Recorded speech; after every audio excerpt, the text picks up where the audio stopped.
¿Qué tal, compañeros? Mi nombre es Jennifer García y yo voy a hablar sobre el punto 2.5 de la unidad 2 del programa de aplicaciones de redes. El punto se llama XML, HTTP, SOAP, REST, WSDL y UDI.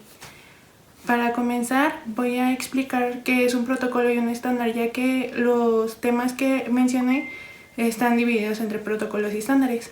Un protocolo es una secuencia detallada de un proceso de actuación o también un conjunto de reglas que se establecen en el proceso de comunicación entre dos sistemas. Esta es la definición que nos da la RAE. También el estándar, igual con una definición de la RAE, es un modelo, patrón o referencia con el que nos debemos de guiar. Entonces, dada esta explicación, continuamos con el tema. El primer tema es XML, que significa Extensible Markup Language. Este es un metalenguaje que nos permite definir lenguajes de marcado adecuados a usos determinados. Este es un estándar internacional que no pertenece a ninguna empresa. XML nos permite utilizar de forma efectiva el Internet para sus diferentes terminales. Nos sirve para representar información estructurada en la web de modo que esta información pueda ser almacenada, transmitida, procesada, visualizada e impresa por diversos tipos de aplicaciones y dispositivos. XML es un conjunto de SGML, que SGML significa Standard Generalized Markup Language. Este está dado por la ISO 8879. XML incorpora tres características muy importantes que vienen en el conjunto de SGML, que es extensibilidad, estructura y validación. Las aplicaciones que tiene XML es publicar e intercambiar contenidos de bases de datos, descripción de metacontenidos. Esto significa que está formado por datos de caracteres y marcadores. La estructura de XML comienza al abrir un signo de menor que. A continuación se pone el nombre del elemento, después el nombre del atributo, junto con el valor del atributo entre comillas, y se cierra el signo con un mayor que. Después se obtiene el contenido. Al final se cierra la etiqueta utilizando el signo de menor que, una diagonal, el nombre de la etiqueta y finalizando con un mayor que. La sintaxis de XML nos representa las normas a seguir para construir un documento XML. Estas reglas están dadas por el organismo W3C. En este organismo se pueden obtener manuales traducidos a diferentes idiomas en donde podemos ver cómo se debe de construir un documento XML. El siguiente tema es HTTP. Sus siglas en inglés es Hypertext Transfer Protocol.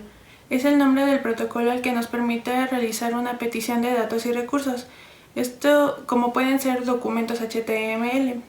Es la base de cualquier intercambio de datos en la web y un protocolo de estructura cliente-servidor, que esto quiere decir que un cliente realiza una petición mediante un navegador web.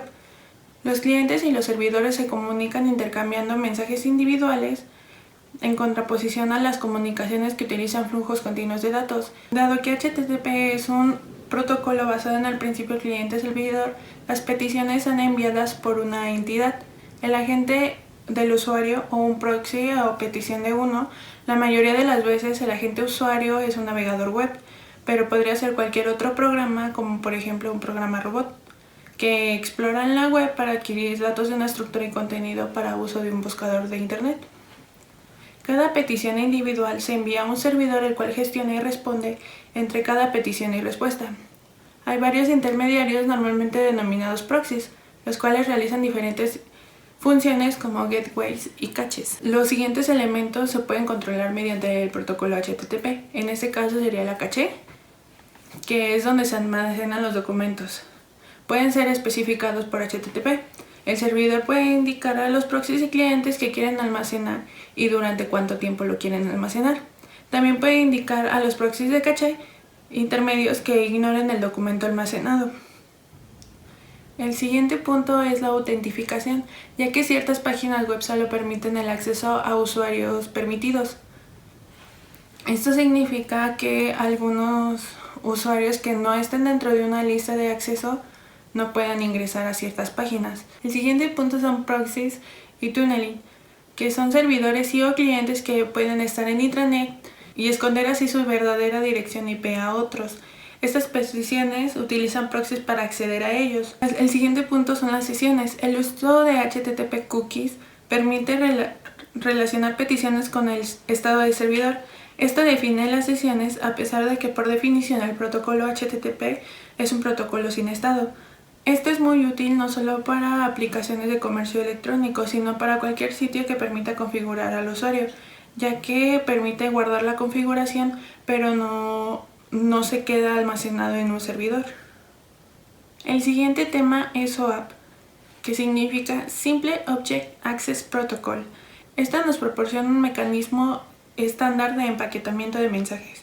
Esto facilita una comunicación entre el cliente y el servidor remoto. Las ventajas de SOAP es que puede ser utilizado con cualquier lenguaje. También que no está asociado a un protocolo de la capa de transporte. También aprovecha estándares de la industria que ya están establecidos y permite una interoperabilidad en los sistemas. La anatomía del mensaje en este protocolo se compone de un sobre que contiene el cuerpo del mensaje y cualquier información de cabecera que se utiliza para describir el mensaje. Un mensaje debe estar dentro de un sobre de SOAP bien construido. Un sobre se compone de un único elemento envelope del sobre donde puede contener un elemento header y puede contener un elemento body. Si existe la cabecera, debe de ser el elemento hijo inmediato del sobre, con el cuerpo siguiendo inmediatamente a la cabecera. Este cuerpo debe de contener la carga de datos del mensaje y la cabecera contiene los datos adicionales que no pertenecen. Además de definir un sobre de SOAP, la especificación de SOAP define una forma de codificación de datos contenidos en un mensaje. La codificación de SOAP proporciona un mecanismo estándar para serializar los tipos de datos no definidos en la parte 1 de la especificación del esquema XML. La especificación de SOAP también proporciona un patrón de mensaje estándar para facilitar así el comportamiento del tipo RPC.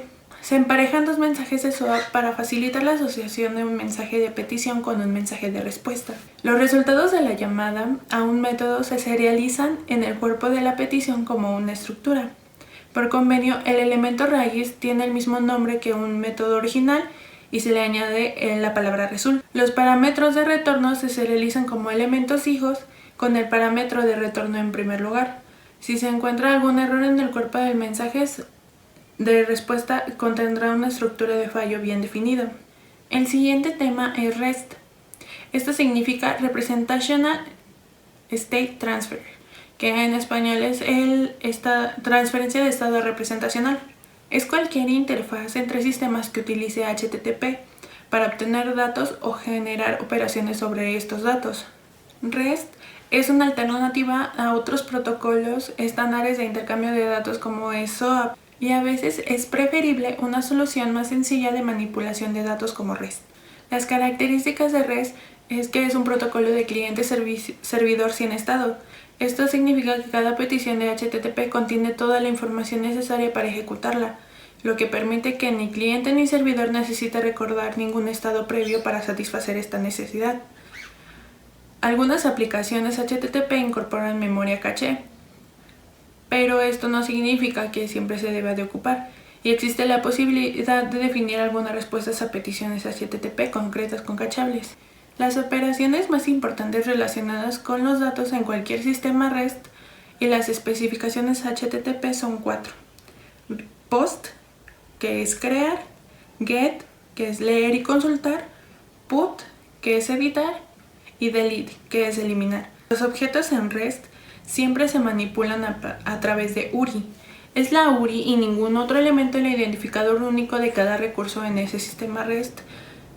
Así que la URI nos facilita acceder a la información para su modificación o borrado, o por ejemplo para compartir ubicaciones exactas de este elemento a terceros. Para la transferencia de datos en un sistema REST, este aplica acciones concretas, que son las 4 que se mencionaron anteriormente, sobre los recursos, siempre y cuando estén identificados con una URI. Esto facilita la existencia de una interfaz uniforme que sintetiza el proceso con la información. Cuenta con un sistema de capas. Esto significa que cuenta con una arquitectura jerárquica entre los componentes. Cada una de estas capas lleva a cabo una función dentro del sistema REST. cuenta con el uso de hipermedias. La hipermedia es un término que se dio en 1965 por Ted Nelson y que es una extensión del concepto hipertexto. Este concepto fue llevado al desarrollo de páginas web, que es lo que permite que el usuario pueda navegar por el conjunto de objetos a través de un enlace HTML. En el caso de una API REST, el concepto de hipermedia explica la capacidad de una interfaz de desarrollo de aplicaciones de proporcionar al cliente y al usuario los enlaces adecuados para ejecutar acciones concretas sobre los datos. El siguiente tema es WSDL, que significa Web Service Description Language. Es una notación XML para describir un servicio web y que se divide en varias secciones que especifican la interfaz lógica y los detalles físicos de un servicio web. Cuando se dice detalles físicos, significan detalles de puntos finales o número de puerto HTTP con la información de enlaces que especifica cómo se representa la carga útil SOAP y qué transporte utiliza. Como se comentó anteriormente, SOAP no está ligado a algún protocolo de transporte. En esta notación se describe el tipo de protocolo que se utilizó.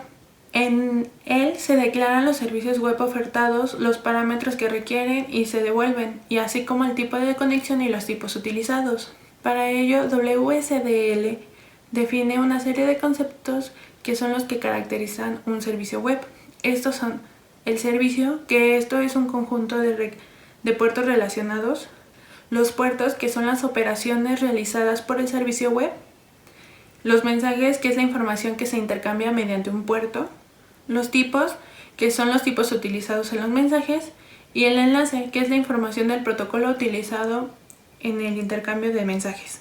Los puertos WSDL se pueden definir como lo siguiente: puertos one way, que son unidireccionales y estos puertos reciben parámetros pero no devuelven ningún dato. Los puertos request response, que es petición-respuesta, que este servicio recibe parámetros y también devuelve los datos. El puerto solicit response, que es solicitud-respuesta, que el servicio envía una solicitud y recibe una respuesta. Y el puerto notification, que es una notificación. Esto significa que el servicio puede enviar un mensaje pero no espera una respuesta. El siguiente tema es UDI, Universal Description Discovery and Integration. UDI es un registro público diseñado para almacenar de forma estructurada información sobre empresas y los servicios que estos ofrecen. UDI contiene información sobre las interfaces técnicas de los servicios de una empresa, a través de un conjunto de llamadas a API XML basadas en SOAP. UDI sirve como infraestructura para una colección de software basados en servicios web. La iniciativa UDI surgió en respuesta a las siguientes preguntas: ¿cómo se descubren los servicios web? ¿Cómo se categoriza la información de forma coherente? También, ¿cómo repercute esto en la localización y cómo afecta a las tecnologías del propietario?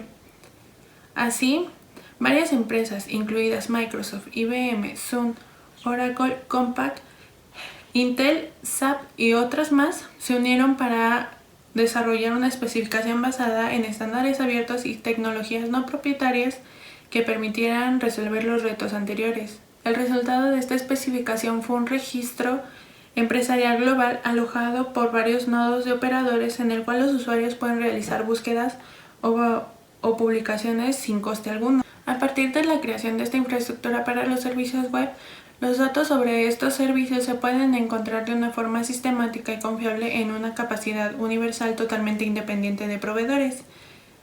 Esto permite que la integración de UDI en tiempos de ejecución incorpore aplicaciones como resultado y se fomenta el desarrollo de un entorno de software de servicio web. La información de UDI se aloja en nodos de operador. Esto se rige mediante el consorcio UDI.org. En la actualidad existen dos nodos públicos que se ajustan a la versión 1 de las especificaciones de UDI. Estas empresas son Microsoft e IBM. En el registro UDI se puede publicar los datos en un nodo y descubrirlos en otro tras una réplica. Actualmente las réplicas se dan cada 24 horas.